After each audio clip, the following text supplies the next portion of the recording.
YouTube, how's it going? The Goat House is back. Today we're going over the highest paid 2022 NFL free agents by each category. So we'll take a look at total value, total guarantees, guaranteed at signing. We'll take a look at who the top 10 highest cap hits are for 2022 based from the free agents from this year too. So top 10 or so from each category. It's interesting to take a look at how it's different. There's a lot of the same guys here, but I thought this is very cool to take a look at here. A lot of videos like this on the channel, a lot of draft content rolling out now. We'll have you covered for the NFL draft. It's right around the corner. Really excited about that. Like, subscribe, turn notifications on. Be much appreciated. Check out that Twitter. Link for anything you need down below. Here's our Twitter. A fan voted mock draft going on right now. I believe we're on the Panthers pick. Yes, we're on the Panthers pick. We're running on a lineman for the Panthers to take at 6. So that's on our Twitter. Link down below for that. Check it out. So start this with the, pretty much with what everybody knows. This is kind of the obvious category here. Total contract value. So we went with the top 10 highest paid free agents from this 2022 offseason. So Von Miller got $120 million total. Now, will he end up earning that? Probably not. We broke down some contracts in a video not too long ago. But in total value of the contract, $120 million. The Bills made that big signing, obviously. So by far the richest contract in total value. Again, will he eventually get that? But we can kind of say that for a lot of these players with these new contracts. J.C. Jackson was second with an $82.5 million deal, and then Teron Armstead, 75, which he was most people's, including myself's, number one free agent. So he ends up being the third highest paid in total value. Some people don't view total value as kind of the most important thing. That's why we're going to break down some other categories that aren't talked about a lot. We see Christian Kirk, who wasn't really close to a top 10 free agent for me, but you see the upside there, and then the big need for the Jacksonville Jaguars, the fit. I think he'll work well in that system. For the most part, the Cardinals have kind of had him going deep a whole lot. So hopefully the Jags do a bit more with him, and then they'll get more out of him. But $72 million total value. Marcus Williams and Randy Gregory both technically could be a tie, $70 million there. But I look at which contract is a little more valuable, looking at the other things. If we're talking total value, I think Marcus Williams by a little bit. So put Marcus Williams at 5 at $70 million, Randy Gregory at 6 with 70, Chandler Jones at $51 million. So obviously less years on his deal, so the total value is a little lower, and that'd be a reason why you can't view total contract value as the most important, because they all have different amount of years. Von Miller had 6 years, Chandler Jones got 3, right? Bobby Wagner, recent signing to the Rams, $50 million. The way his contract's laid out, pretty much all of these are, almost all of them, where maybe they won't get to that point where they earn that much, but that's how it's laid out from the start right here. And then Brandon Scherf at 49.5, hoping he stays healthy, and Allen Robinson to the Rams. So the Rams guys in this list, 2 of them, the defending Super Bowl champions, they did lose, guys like Von Miller, some other guys maybe we'll talk about here, but they add 2 of the top 10 highest paid in terms of total contract value, and then 2 guys we did not expect them to get. They didn't really value linebacker in the past. Bobby Wagner had to be released to become a free agent, so that was a little wild that he ended up with the Rams, division rival. And then Allen Robinson kind of figured they were set with receiver as long as they got Odell back. They ended up getting Allen Robinson. Yes, a little bit of surprise from the Rams there. So the total contract value is the boring part to me. Kind of go look at these other ones that aren't talked about a lot. Total guaranteed. So who's the top 10? We have some ties, so we have more than 10 players here, if I'm not mistaken. But top 10 in total guaranteed money. Von Miller is guaranteed $51.43 million. So he's in first on that list as well. Not as much as he was in the total contract value, though. So you see Teron Armstead's next with $43.37 million. So he's getting paid there in total guarantees like the free agent that he was. Elite free agent, left tackle the Dolphins desperately needed. J.C. Jackson at $40 million. Christian Kirk at $37. So yeah, you see those numbers are a lot less than, a lot of these are a lot less than, the total value, obviously, because you're not going to get the guaranteed in the, total value amount. Christian Kirk and Marcus Williams tied at $37 million total guaranteed. Chandler Jones comes in at $32 million. You got Robinson, Brandon Scherf. So then we got a new guy on the list compared to the last list, and that's Hassan Reddick, who also has $30 million guaranteed, $15 million per year. That's just I keep talking about such an unique, intriguing signing. Can't wait to see what they do there because, yeah, Reddick was always kind of featured in blitz schemes. Eagles have not been that. Are they gearing towards that? Will Reddick work out if they don't gear towards that? So $30 million guaranteed. Let's see if it works out. Can't wait to see him in action there in a little bit different of a scheme. Randy Gregory tied at 10 with Foyalu Okun from the Jaguars. So we see quite a few Jaguars on the list. We see $28 million total guaranteed for those guys down there. So pretty much all the same guys, except we see Reddick and Aluokun get added to the list here compared to the last one. So that's total guaranteed.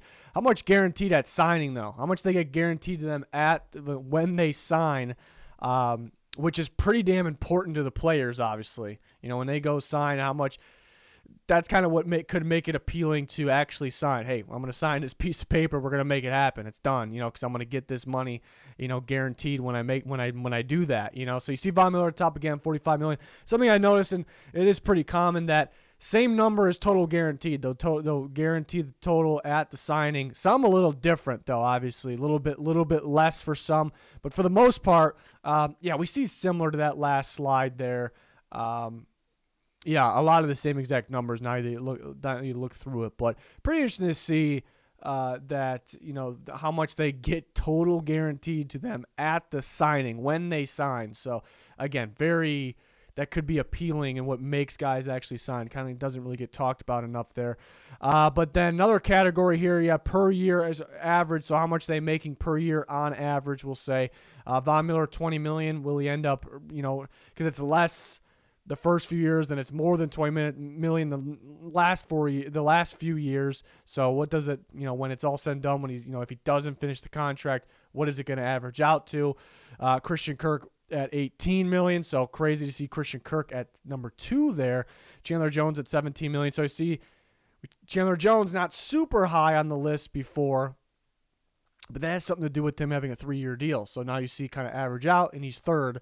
J.C. Jackson, fourth, 16.5. And again, there was talks about him possibly looking for 18, 19, 20 million per year. So expensive contract still, but ended up being pretty good on a per year basis there for the Los Angeles Chargers. Scherf at 16.5, a little bit of gamble there with his injury past, but a very good guard. And Robinson 15.5. The Rams kind of dishing out the money here. Armstead at 15. Foyalu Okun at 15, Hassan Reddick 15. So we got a lot of ties here. Marcus Williams, Randy Gregory. So we see a new name pop up, Zadarius Smith, $14 million. He was one of the contracts we broke down in a recent video. Love the way the Vikings laid that one out. Jameis Winston pops up in the list, gets $14 million per year. It's a 2-year deal. So kind of getting paid like a quarterback, like possibly a starting quarterback now. So that makes sense. Then Fletcher Cox, who was not supposed to be a free agent, was cut and then re-signed. Made a free agent, then re-signed. So it's debatable. Was he actually? I mean, technically he was a free agent because they cut him. He was available, but was he actually going to be available? Right? Because was there an agreement where, I'll probably go back to the Eagles. Cut me to deal with your business. That was a unique situation. The way Eagles lay out their contracts, they're different. They're definitely different. Obviously. Saints are unique as well, but they're different, in different ways. But yeah, Cox with $14 million on 1 year, so it was actually kind of a lot. But this is it pretty much for him and the Eagles. It seems like maybe same with Kelsey as well, who was made the highest paid center by them. So you see the guys on the per year basis. A lot of the similar guys we saw in terms of total value. This is the list where we see pretty much almost all different guys, not quite. And this really has nothing to do with, it has absolutely nothing to do with how much money goes in their pocket. Some people kind of get confused by that, but cap hits really they're not the same as what goes, what the guys collect, money wise, obviously in that year. So year one cap hit, which a little bit of surprise. I talked to us on Twitter before recording this. Evan Engram is at the top. He has the biggest cap hit of year one in 2022, only of $8.97 million. So what does this mean besides that's the amount it's going to, cost on the Jaguars' salary in just 2022? It means, mainly he's up here because he's a 1-year deal. That's kind of the downside of 1-year deals, which Evan Engram was a 1-year deal candidate because he isn't proven yet. It's been a little disappointing. You want to see how he works. With your system, see if he kind of can hit some sort of upside, and then maybe you resign him. But yeah, the downside of the 1-year deal, you can't really spread that money out that you're dishing out to him. Can't really spread it out to other years, right? The signing bonus, all that, because every signing bonus given out, you divide it up evenly and spread it out throughout the years of the contract. You can't do that 1-year deal, so that's kind of the downside. And there was several other 1-year deals out there, and we don't really see them on this list for the most part. So there was a pretty expensive 1-year deal, $8.97 million cap hit year one, and that's why we see a lot of Jags on this list. We see a lot of Jags on this list here, and they've signed a lot of guys. There's some guys where they backloaded it more, so it's a little cheaper up front, and technically some of these are backloaded. That's the wild thing. I like Christian Kirk.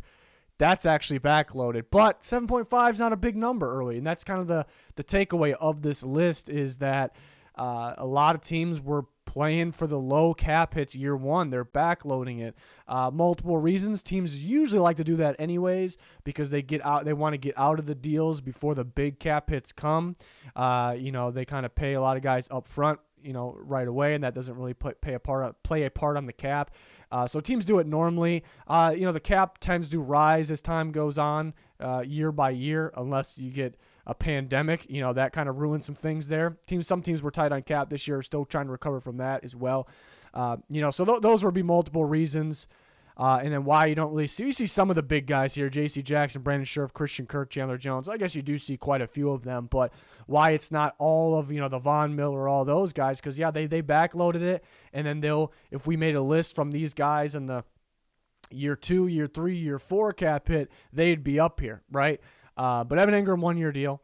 J.C. Jackson, long-term deal, $8 million this year. One of the contracts we broke down in that recent video. Brandon Scherff, $7.76 million. Christian Kirk, $7.5. And again, it gets way bigger as time goes on for him. That's actually a big-time backloaded one. Chandler Jones, $7.4 million this year on that 3-year deal. Darius Williams, $6.91. I like that that contract made a little more sense than some of the other ones for the Jaguars. I like that deal. Alex Cappa, the Bengals, $6.75 million. Foye Oluokun at $6.66 million. So you see the Jags pop up a lot, but it's honestly more so because they made a lot of deals. They're more likely to be up here, right? Because $6.66 million for Foye Oluokun in year one is actually pretty cheap. That's considered pretty. A lot of these are, right? So it's just very interesting that just looking at this list, you would think, wow, it was a quiet free agency, right? No, not really. It's just just interesting how teams lay things out. And Bridgewater in the 6.5 there, which was a pretty good deal. And Uchenna Nwosu, $6.29 million. I believe he had a 2-year, 19.9 or so million deal. So you see year 2, you kind of do the math there. Will that come out to? But I like the contract for Nwosu. I think he's got some upside there. Hopefully he hits that within the first 2 years, and the Seahawks kind of get an extension going if that's the case, what I'm kind of predicting there. So you see the top 10 year 1 cap hits. And I thought it'd be interesting, what would the lowest cap hits year 1 look like, but, kind of sorted through that. It's a bunch of really under the radar players with the absolute, minimums they're playing for. So that wouldn't have been that fun of a topic to cover there. But I thought this was interesting to see the kind of differences, but there's a lot of similarities as well with the contracts there.